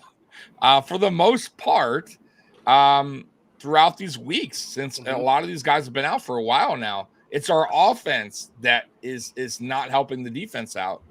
And that's to me, that's the biggest question mark, is like, can we get this offense back on track? And it seemed like we were starting to last week. If it does, I think we'll be all right. Now, especially with the key additions, because these guys weren't here, obviously, before, while we were playing defense and keeping the offense still around. But yeah, with these key additions, I think, if the offense can get back on track, we'll be all right. I think we'll get back to being one of the top tier teams. It's just the offense has to find their mojo. They have to find their way again. That stupid 12 personnel wasn't working. Yeah, the 12 personnel, I liked it. And I think me and Mikey were all for it to begin the season. But sometimes, man, if it ain't working, just go back to what was. And the 12, I thought was pushed. Well, I think the issue became, we had key drops and bad spots. We did. So that is true too. Dawson Knox as one of the two tight ends, he was playing with a wrist injury and he made some key drops. Gabe Davis had some key drops. So there was things that were like stalling this offense outside of just the play calling and the formation. But when we moved back to 11 last week, you saw, the Bills come to life more. Because that's what we've been for the last 4 years, is we've been 11 personnel team. And you saw other guys getting involved too, like Khalil Shakir, who we've been high on for a while. Like Khalil Shakir is a guy that you definitely got to keep an eye on. I bet we've been saying it. I think that guy's could be a really good receiver in the NFL. He had a great game last week. His first opportunity, really, where he got to have a lot of snap count. So that guy, we got to get Hardy involved, Sherfield. But this opens up more opportunities now for these guys to get more involved, I think, going from 12 to 11. So I think the biggest thing that for the Bills' success last week was, honestly, like I said earlier, it was Tampa Bay's timidness to allow anything over the top really opened up everything in the intermediate passing game. And that's where I saw Stephon Diggs making the biggest impact, is those, like I said, those posts, those slant routes that he was running right over the top of the middle, just over the top of the back edge of the linebackers. And he was right there every single time, typically in a man type situation, which was silly. Because they kept blitzing. Because the reason why you were seeing that is because that's one of Todd Bowles' big things, is he likes to blitz all the time. Yep. He brings I think he leads the league in blitz percentage. So Josh was just hitting the hot routes like Joe Burrow would do if you did to him. He would just take and it was like they would bring him, but they wouldn't bring like just the backers. They would bring a corner. So where that guy blitzed from, Josh would just hit the guy on a quick in route. Or he would roll to his right, let the guy get behind, and throw it over the linebacker's head. Right. It was based off of, and I'll say that was probably the best thing I saw last week from the Bills, is Josh's ability to get the ball to where they were blitzing. Because with the Patriots game, he didn't do that. He kept missing that, and they were smacking him around because he wasn't reading the blitz correctly. Yep. And there's another guy that Jose brought up, which is Dalton Kincaid. Man, Dalton Kincaid, bro. I feel like we didn't hold him back, but I felt like Ken Dorsey was just a little bit timid, or like just not wanting him to like open up their route tree, which, man, I didn't get it early on. He had such a good route tree in Utah. And we were kind of running him underneath all the time. You're running him like a wide receiver at this point, more than a tight end. Well, now that Dawson's out, you kind of are seeing that over the last 2 weeks, Dalton Kincaid get more of a route tree, and his hands are so good, man. Yeah, and they just need to. He would have been a Bengal if you didn't take him the pick before, just so you know. Would have been a Cowboy, So I just think Ken Dorsey, once he starts opening up more plays for him, you're going to see a dangerous team on offense, I think, with him, because he's just a playmaker. And then also too with Josh. Josh needs to start trusting him a little bit more, and I thought you saw that last week, the last 2 weeks, especially with that touchdown when Josh was rolling out, and they were just on the same page. It was kind of like a backyard football kind of play, man, just a scramble drill, and Dalton Kincaid read it, and a lot of rookies probably wouldn't have read that right, on a scramble drill. So it was good to see. He got his first touchdown, and I'm expecting more from Dalton Kincaid moving forward. Yep.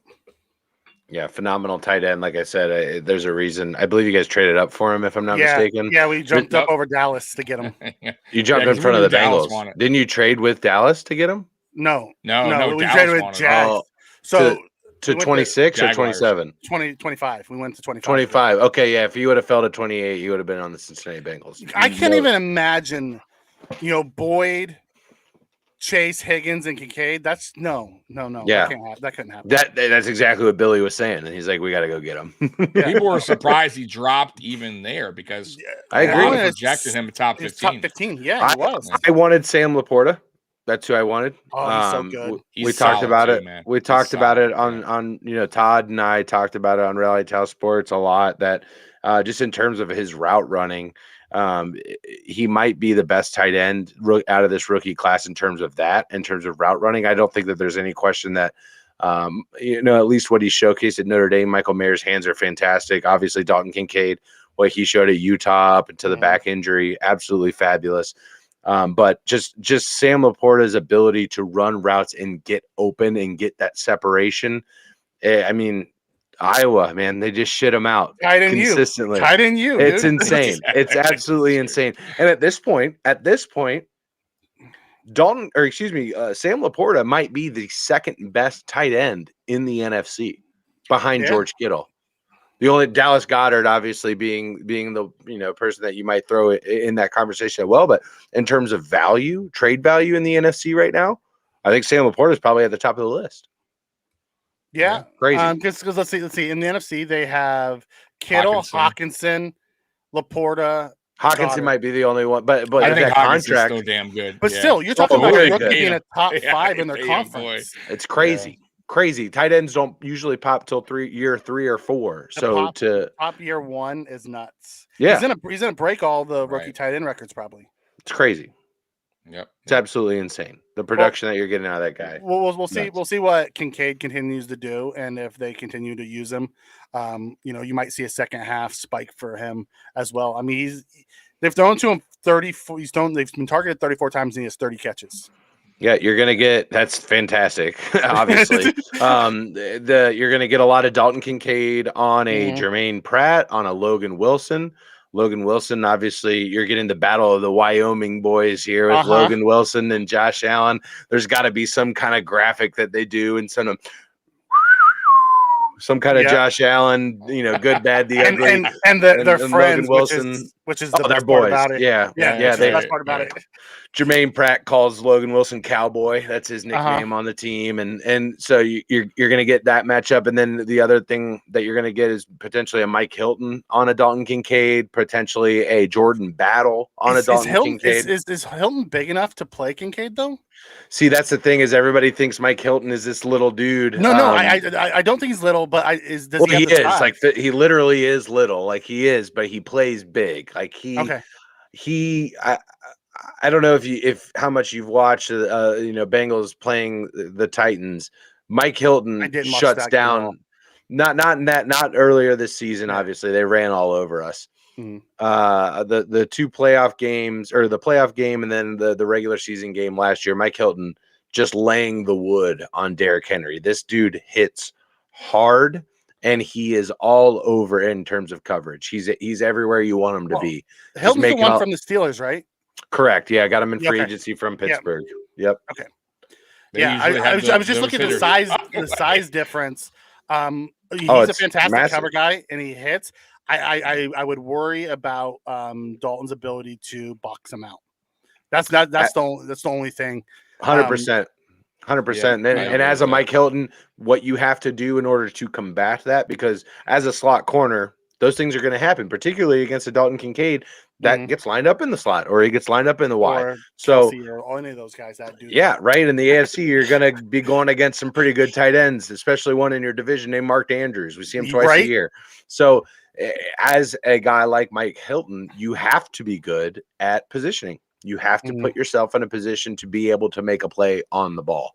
And that's what he's really, but honestly, the biggest thing for Mike Hilton, he is a run stopper as well. And from a slot corner position to get run stopping out of that, what Lou Anarumo has been able to do with these guys in what just 3 years ago was a hodgepodge defense is nothing short of incredible. And how he doesn't have a head coaching job. Thank you, rest of the NFL. Thank you. I don't know how he didn't get one last year. Yeah, it's wild. That's wild. Hashtag blessed is what we are.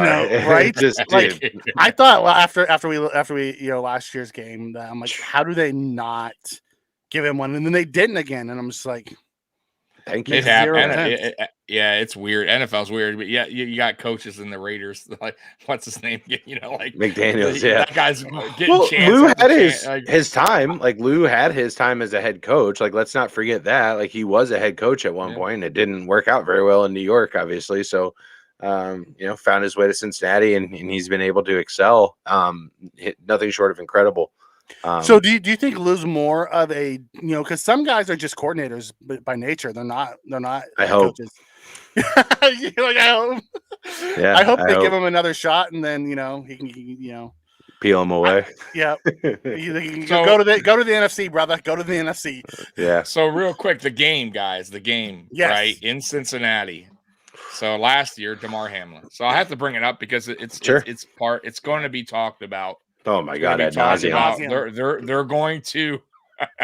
going to run a 30-minute special on CPR. They're going to bring the UC Health people out. You know what? They absolutely should, because they're the ones. The Cincinnati UC doctors are the ones who haven't gotten any of the praise yet over the last year, and they absolutely deserve that. Yeah, I'm talking about the pregame stuff. I'm talking about they're going to have some video package for the first 30 minutes or so. I think, and I agree with him. I think that staff should be recognized in that game. And I think Demar, and they probably will do something like that when Demar comes out and I think they'll probably do it pregame. I think once we get pregame, it's going to be something they show. It's going to be all football. It'll be all right. But it's that, man, unbelievable of that night. That was wild, Corey. Dude. And me and Mikey went on live. It was just like, I'd never seen anything quite like that. And just to be back here again, and Damar Hamlin's here. Fine. It's crazy. Thank God, right? Thank God. It's amazing. It's so unbelievable, that whole event, and then what's taken place since. And the guys on the field, made the roster. Now he hasn't been I think he was active a few games right? A couple games. Yeah. But we have a deep safety room right now. But I have a feeling he won't be active this game. But he'll obviously be there. But just craziness, man. It was a wild we realized how small football was a year ago. In the grand scheme of things. You can love your team, you can hate your team, you can do whatever you want, but you saw the brotherhood on the field when something like that happens between the Bengals and the Bills. You saw how small football truly was. And that's awesome. It's awesome to be reminded of. It sucks that it happened. The end result is better than anybody could have ever imagined that night. And now we're better prepared for anything like that in the future. Yeah, exactly. And it's weird. The Bengals and Bills have this thing. The Bengals helped us in 2017 to get in the playoffs. It's just, we have this thing. With this Bengals, connection, man. This respect and connection. Now, as long as we beat them this week, it's hard to talk and return the favor from last year. No, then we'll all be good. No, that's not a returning. I saw. Yes, we got to return the favor. Yes, Mike is right. It said if the Bengals win on Sunday, the playoff odds are 70%. If they lose, it's 38%. So no, don't return that favor, please. It's a very big game. You can't call it a rivalry until the other side wins. Sure, that's true. Enough. That is true. Fair enough. You've had our number. Yeah, that is true. So fair enough. As much as I like your team, because I really do like the Bengals. I love the moxie Joe has, because you have to remember, everyone forgets he had to leave his hometown team in college because they refused to play him. Right. That guy, Ohio State, refused to play. How dumb is Ohio State? Really? I mean, Dwayne Haskins is a dude, man. Back in the day, he was. Was he? He was a dude. He wasn't, but I mean, he also didn't have Jamar Chase. There's Justin Jefferson. It's fair to say. I'm not trying to say is like Joe shouldn't be downplayed for his success. He earned every bit of the success that he had in his college career, and has clearly demonstrated in the pros that he is every bit of who we thought he was, just by his ability to escapability and play. Play creation and ball placement, moxie, all of the things that you want in a quarterback. Joe has written off every single doubter that there could have been. He had Scary Terry and Curtis Samuel and those guys at Ohio State. Ohio State's considered wide receiver U. Fair enough. Fair enough. So I guess Ohio State in hindsight, crazy. But Joe was not a highly recruited guy coming out of Athens High School in Ohio. Crazy. He was not highly recruited. He had to send tapes out. He had to work his ass off to get to Ohio State. He has a little bit of the Josh Allen in him, where he had to go out and try to. I think he's got that chip permanently placed on his shoulder, and that's the reason why he is the guy he is. And I thank God that's the case. And he feels some kind of inherent connection to the state of Ohio and the people of Ohio. Obviously, the creation of the Joe Burrow Foundation. Isn't that where he's from? Isn't he from Ohio? He's from Athens, Ohio, southeastern Ohio. Yeah, absolutely. Yeah. He's just a kid from Athens, right? And he is, already done so many things to give back to that. And this kind of duality that he possesses between his relationship with Ohio, and he's like a chosen son of the state of Louisiana, and all the success he had at LSU kind of generated that. Mhm. But at the end of the day, this is a kid from Ohio playing for a team in Ohio, and he wants to be a Bengal for the rest of his life. He wants to, lead Cincinnati to their first Super Bowl championship ever. He wants all of those things. And as a fan and somebody that was born and raised in Cincinnati, this is exactly what we've been dreaming of. This is the Messiah that we thought fucking Achilles Smith was going to be. Like we've just wanted this for so long, and obviously we haven't tasted the sweet nectar of the Lombardi just yet, but we feel like we thought Carson was going to be. We would have done it. We would have done it in 2005. We would have won the Super Bowl. I wholeheartedly believe that. If Kimo Van Ohoffen did not take out the right knee of Carson Palmer on that 65-yard pass to TJ Houshmandzadeh to open up the fucking wild card game, that team was stacked. That team was absolutely stacked. TJ, Chris Henry, obviously Chad Ochocinco, the late great Chris Henry. Absolutely. What a story with Pac-Man Jones and Chris Henry's kids, though. Right. What a story. Absolutely fantastic. His son is committed to Ohio State, by the way. Yep. Absolutely fantastic story there. Good on Pac-Man Jones. Say whatever you want about Pac-Man. Yeah. He's a good dude. He's a really good dude. I think his appearance on Pat McAfee definitely helped his, the narrative behind his image. Pac-Man is. Yeah. 100%. Because you got to actually see the person, not just the narrative of the person that you saw on game days. Have I ever told you my Pac-Man story, Tommy? No, go ahead. All right. So I moved to Colorado in 2018, up in the mountains, about an hour and a half west of Denver. My dad flew out to Utah. That's where I was living at the time. We rent a budget truck, load my apartment up, and we're moving to Colorado. It's about a 7-hour drive or so. Well, we knew the Bengals were playing the Broncos that week in Mile High. And so we're like, all right, well, let's go see the Bengals play. Dalton, Green, all the boys. We weren't very good. We weren't a playoff team at that point. It's kind of the tail end of Dalton's career, but we're all right, let's fucking go. So we move out there, we move myself in, we drive down to Denver, get to the hotel, we get to the game. It's halftime. Great football. I mean, if you get an opportunity to go catch your team in Mile High, do it. Well, I've been to Arrowhead. I've been to Nissan Stadium where the Titans play. I've been to Ford Field. Obviously, Paul Brown. Mile High is electric environment. Go there. Even now when the fucking Broncos suck. Wow. They're fantastic fans. Go to Mile High if you get the chance. Anyway. At halftime, I go out, I'm ripping a dart, talking to them, I see this dude all decked out in Bengals gear. So naturally, I gravitate towards this guy. I head over there, like, what's going on, man? And we're on a business trip. I thought he was fucking around with me because, like, yeah, we're on a, road games are a business trip, right? And so I'm talking to him. He's like, yeah, so I'm just out here, I'm Mr. Adams' driver. I was like, what do you mean, Mr. Adam? He's like, yeah, Mr. Jones. I'm his driver. I was like, you're talking about Pac-Man Jones. You're his driver.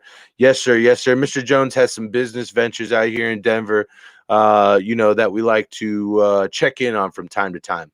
Come to find out, Pac-Man Jones owns fucking dispensaries in Colorado. He owns weed dispensaries in Colorado.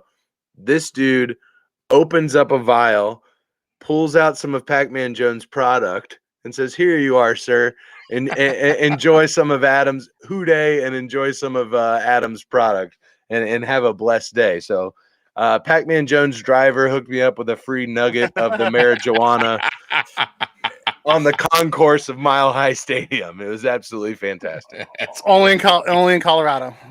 Yeah. And beautiful. California. And Michigan. In Michigan and some other places. So yeah. All right. It's that time, boys. It's time to give score predictions. Oh, rough. These are rough. Corey, you're the visiting. You're the guest. Team, you go first. You can go first. All right. So I think there's a couple of keys to this game that I'll preface my score prediction with.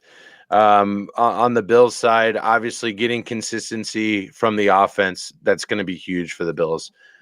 Defensively, disrupting Joe Burrow. That is the key to stopping the Bengals offense. That's pretty much the only key to stopping the Bengals offense. You have to get to Joe Burrow. For the Bengals, defensively, it's doing what you've been able to do the last couple of games and mix things up. Be confusing. Don't let people get settled into an offensive groove and hit the quarterback and make turnovers. Bengals are the second team in turnover differential, just behind the Tampa Bay Buccaneers at +7. Offensively, establish Joe Mixon. If you establish Joe Mixon, you can establish everything else outside of that. My score prediction for this game, take the over, boys and girls. We got Bengals 34, Bills 28. Okay. I actually have a very close score, just reversed. I have it Bills 34, Bengals 27. Wow. All right. You know, I have a feeling we're gonna get the shootout that we were all hoping for last year.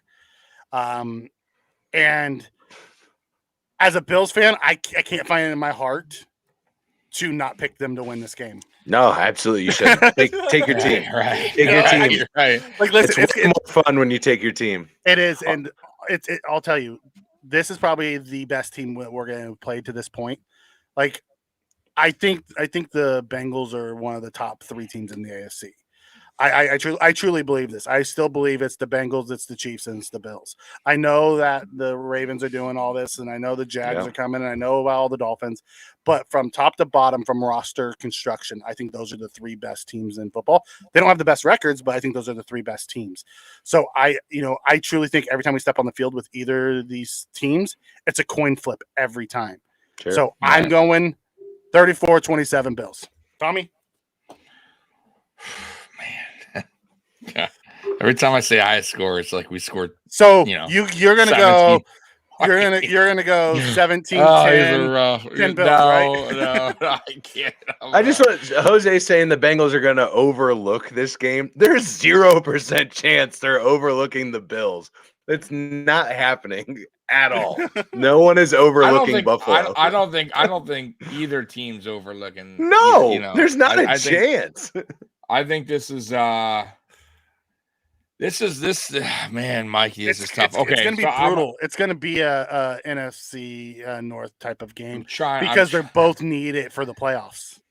Huge game. 34-24. I think Buffalo wins 34-24. Wow. Ooh, you think that win by 10? Wow. Yeah. Wow. Okay. I don't. Even though it's crazy, I know. Trust me, I'm trying to get back on track with my good score predictions. Do me right, Buffalo. Come on, man. Stop with this 20 points, 23 points. That's the thing. Here's the my biggest thing for me is the crowd. The crowd in this game, and it's going to be electric. I know it. I know So yeah, let me back up some of the why I think this is a win for the Bengals. I think it's just wrong team, wrong time for the Bills right now, in that you've got inconsistencies on the offensive side of the ball for the Bills, and you've got a Bengals offense on the other side that is absolutely clicking on all cylinders right now. And I think if we get into a shootout, that's bad news for the Bills. So I'm going to counter that. I'm going to counter that, Corey, because the Bills so far, the only game that we went against, only team that we played this year that almost was not the right team to play right now, was the Dolphins, who laid down 70. Fraudulent enemy number 1. No. I'm just saying they laid down 70. They're an AFC terrible. East team. They're a joke. But to be fair, they were riding high at that time, and everyone was like, "Oh, what's the Bills going to do on defense?" And I picked the Bills in that game. So, just so you know, I'm glad you did. That was right. Yeah. So my point is, I feel like right now we play, for some odd reason, we do play better against better opposition. We play to the strength of our opponent. Right. So, which is odd, right? It's stupid, but I just think, man, this game, the Demar thing, I think by adding the pieces we did, I think the offense wants to prove that they can get back on track. What you saw last week with the up-tempo offense, I think that you're going to start seeing a Bills offense that's going to turn around, and I think it will start against Cincinnati, because it has to start somewhere. And I thought it started a little bit last week, but it wasn't complete. And I think moving forward, and I'm hoping that it does start with Cincinnati, because this is a game where if the Bills can get right on offense, look good, then this is it for them. I think moving forward, I think going against a good Cincinnati team, if you could prove that you can get this offense back on track and the defense, playing at a good level too with the key additions, then I think that just will boost this team moving forward. And I think this is the game to do it, man. You don't want to lose on another primetime game, Sunday Night Football, to a team that just beat you basically twice last year. Let's be real. I think they would have beat us in the regular season. They were just moving the ball up and down the field on us. Right, exactly. So this is a game where I think, even though they 10 say points, the Bills, Tommy? I'm just saying. I love your optimism, brother. I do. I love your optimism. 10 points. Yeah, you mean by 10? Yeah, I do. I don't think that's crazy. I don't think that's crazy. Listen, the Bengals, they've gotten beat by more than 10 this year. It can happen. Now, mind you, they've been playing better. I think they're a different team. I think they're completely different team. I get that. But but we are too. I feel like we are a really good team as well. I don't think we've, like I said, man, I do think it's going to be close, but I think we pull ahead somewhere in that game. I don't think we're going to be doing what we've been doing, which is letting a team hang around. I think this one is a get right game for the offense, where we put the foot on the pedal, or our foot on your necks, and we finish the game finally. We haven't finished games out, because go back and look at our offense on some of these games. We were up 14, 17, 10, 13, and we just let our offense took a break, went away, and the defense, you can do that against Baker. You can't do that against JB9. You can't do that against Joe. Well, you can do that against Baker Mayfield. Right? No, I want to just defend. Just honestly, seeing the comments in the chat. You guys are fantastic, by the way. Chat, you guys are phenomenal. I just wanted to say, if they're optimistic, most of them. I think if you're going to be pretty surprised at this Bengals defense on Sunday. I honestly think you're going to be very surprised at this Bengals defense. Last 3 games, they haven't given up more than 20 points. Again, second in the league in turnover differential. You got an offense that takes care of the ball and the defense that likes to take it away. That's actually a knock that I will have in terms of tackling. You'll notice this Sunday night. Listen to me now. You'll see this Sunday night. You'll see Bengals defenders go and try and rip the ball away when they could just take the guy to the ground. And the guy will get at least 2 more yards because of it. You'll see it. I scream at my television every Sunday when I watch it happen. You will watch that happen. Your guys are trying to rip it away. My guys just missed the tackle. Yeah, we're that. So if you're gonna watch things on our end, watch for the missed tackles that happen. We miss so a lot. So that's something we don't do well. So watch for that. You guys, I don't know. I don't like hearing that when I got number 1 standing over there in the orange and black. That dude. Oh my God. Who? And I don't know, I think there's part of this offensive revolution that you've seen. You saw a little bit of it against the Rams and a lot of it against the Cardinals when the Bengals played. And I don't expect you to have watched that game, but what they do is they've been putting Jamar Chase in the slot. They've been putting Jamar Chase in the backfield. And what that does is just opens everything up. Ghost motion of Jamar, bringing him from right to left, and then running Joe Mixon on a wide zone to the right, and there's nobody there because the whole entire secondary. Once you get past the first level, there's an additional 7 yards just ready for you to take. We've been doing that with Diggs. I know we've been doing that with Diggs this year. As you should. You're starting to see more and more of that. Well, to thank the Dolphins for that. They started doing it early, and everyone's like, that's pretty freaking smart because they did it with Tyreek. Yeah. Yep. So everyone's like, so you see, I watched Diggs run an arrow route out of the backfield on 3rd down for a first down last week. And nobody, everyone dropped into zone and they just let Diggs stand there all by himself. I'm just like, okay. I don't know how Todd Bowles still has a job. It's wild, right? It's going to be a fun game. Either way, it's going to be. It will be. I think it's going to be close for the most part up until the fourth quarter. It's one of those coin flip games, I'm going to the store tomorrow. I'm getting my ground bison. I'm doing buffalo burgers. It's going to be a beautiful day. I mostly what I pray for is health out of everybody. Yeah. And I Yeah, hope we no see doubt. you guys in the playoffs at some point. That's what I really Yep. hope for. And we Yep. made I hope this, we get the made W this. this week, and then we get the W next time to split the difference, and then we'll be good. Yep. We'll All agree to right. disagree. Then it can actually be a rivalry. It can't be a rivalry if you constantly lose. I don't know. The Chiefs By the still way, think it's a rivalry. By the so- way, too, Corey, I will say this too, that there is a difference, and I didn't mention that I don't think Mikey did too, compared to last year, which is, this isn't a Leslie Frazier defense anymore. Sean McDermott is more aggressive. And I think we're second right now in the league in sacks, even though we haven't really done well the last 2 weeks in sacks. But we do get after the quarterback very well. The addition of Leonard Floyd, who wasn't there last year. Yeah. You also got to count Von Miller, who is coming back. Who didn't play last year against you guys. Micah Hyde, who wasn't there. So to that point, there's a lot of key additions. I mean, I'm talking about for getting after the quarterback. I'm just saying for our defensive side of the ball, that wasn't there last year. A healthy Jordan Poyer, a healthy Micah Hyde, Von Miller now, even though Von's not quite there, but he's still there.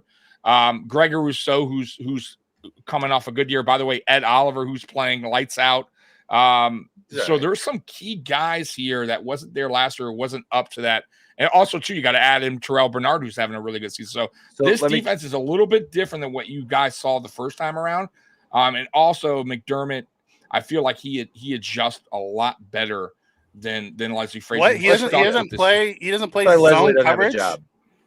There's a reason why he doesn't have a job right now. That's why. Yeah, that's what I'm saying. Yeah, exactly. Exactly. You're not going to give Joe Burrow 7 yards every play.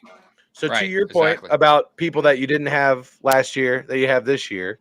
Last time that the Bills and the Bengals faced off in the playoffs, we had a backup left tackle, backup right tackle. Trust me, I remember. I was screaming. A little bit different. Pretty embarrassing. It's different on both sides, which is going to be why it's going to be so fun. It's going to be why it's so fun. It's flip a coin. It's really going to come down to who creates the turnovers. I think. Here's one other notion that we haven't mentioned. This is the first time in 27 games that Las Vegas has had the Buffalo Bills as underdogs for the first time in 27 we get to play the underdog card for the first time in a long time. That's fine. That's fine. I want to question you on this. Let's get out of Bengals Bills for just a quick second. Okay. Chiefs or Dolphins on Sunday morning?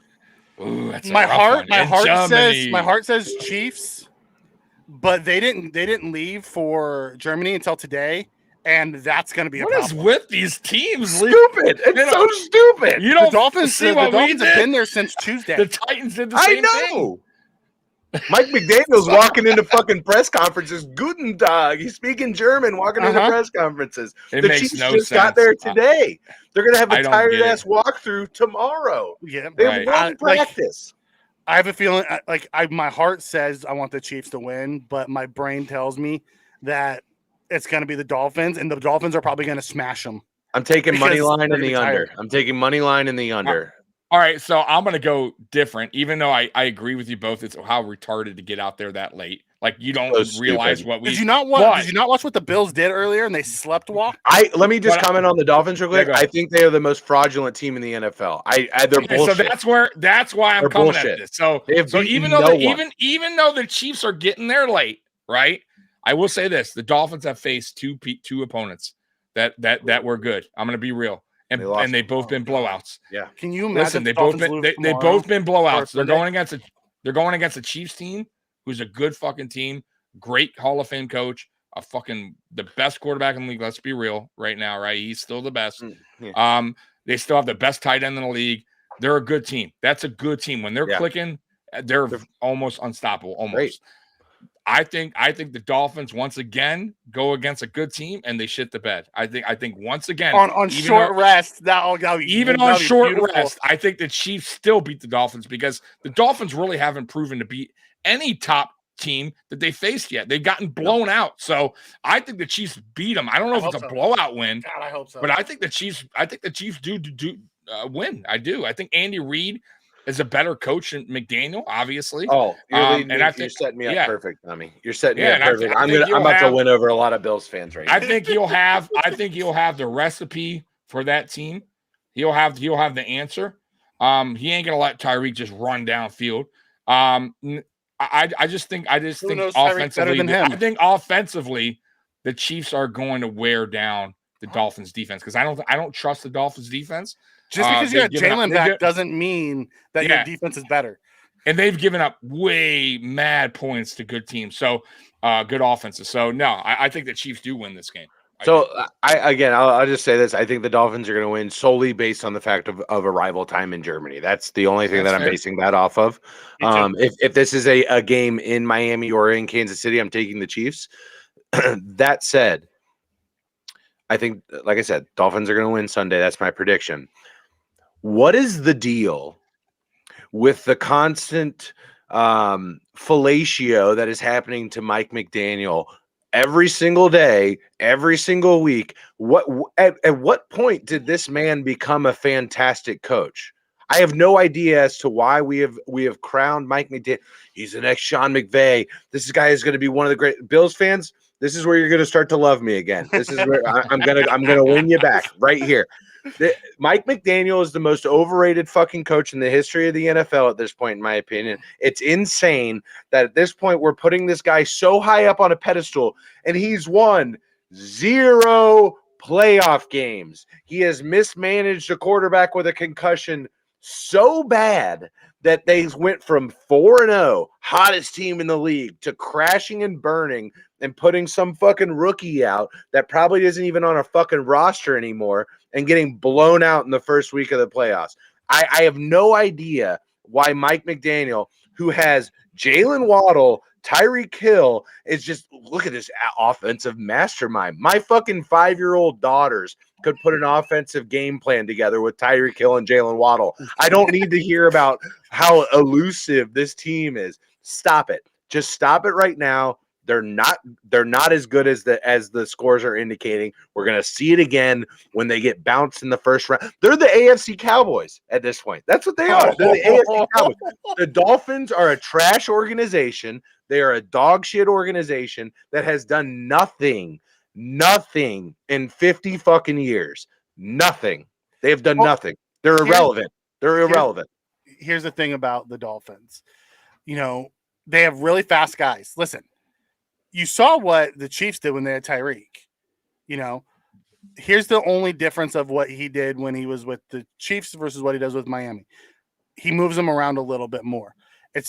You push them off because everything's timing based with the Dolphins. You reroute them at all, Tua can't hit it. Like, you take away his first read, he folds. And the reason why they looked as well as they have is they've played 2 defenses this year that are good enough to reroute guys. Yeah. That's it. Right. So far. Yeah. And I have trouble, because I see a lot of things in Tua that I absolutely love. Like, when I look at a quarterback, some of the things I'm looking for, obviously completion percentage is huge. Does he take care of the football? That's huge. Does he have some mobility and be able to create off script? Those things are massive.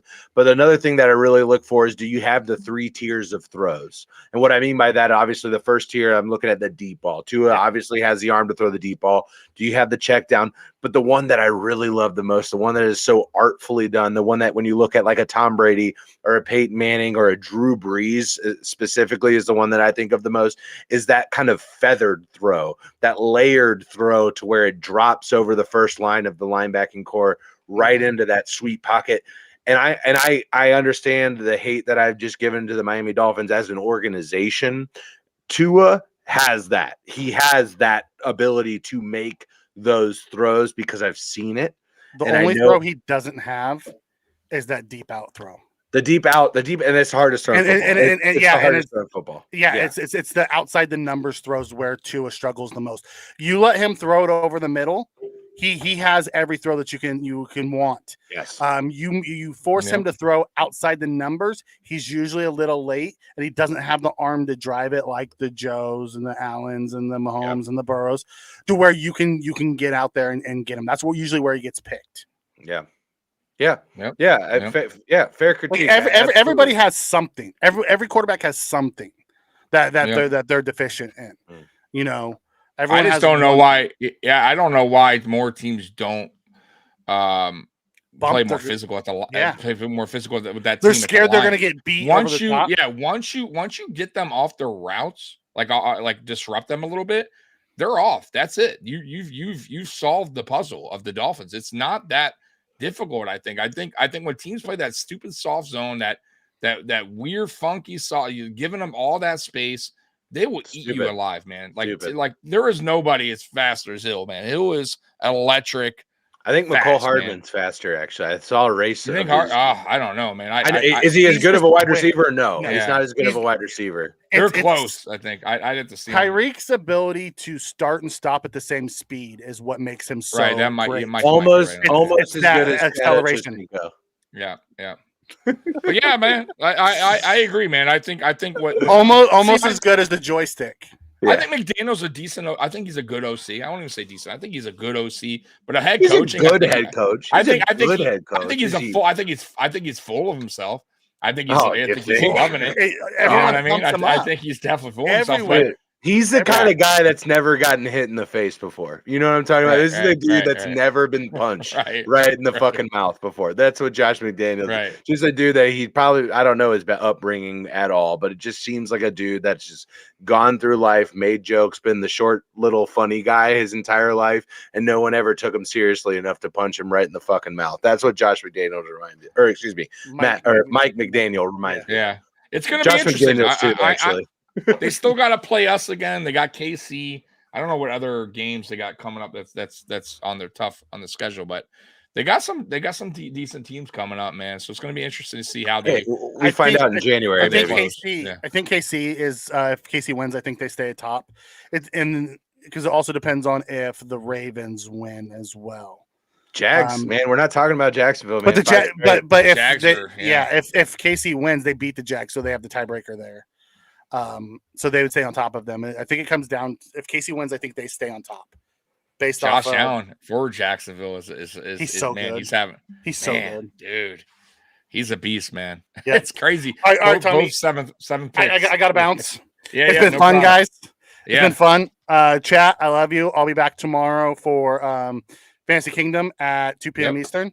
Corey, don't be a stranger, brother. I appreciate you guys having me, man. Yep, it was a lot of fun. Tommy, go over there. Go over there, Rally Towel Sports, man. Subscribe to his channel. Friend of the channel, man. We love him. We love what those guys do over there. And then at 6 o'clock, AFC East Shakedown. That will be on Ace Per Head. That's Curtis's channel. Saturday. So for me, because Mikey had to get out, Corey, I appreciate you once again. Chat, we love you. And as always, go Bills. We're out of here. Peace.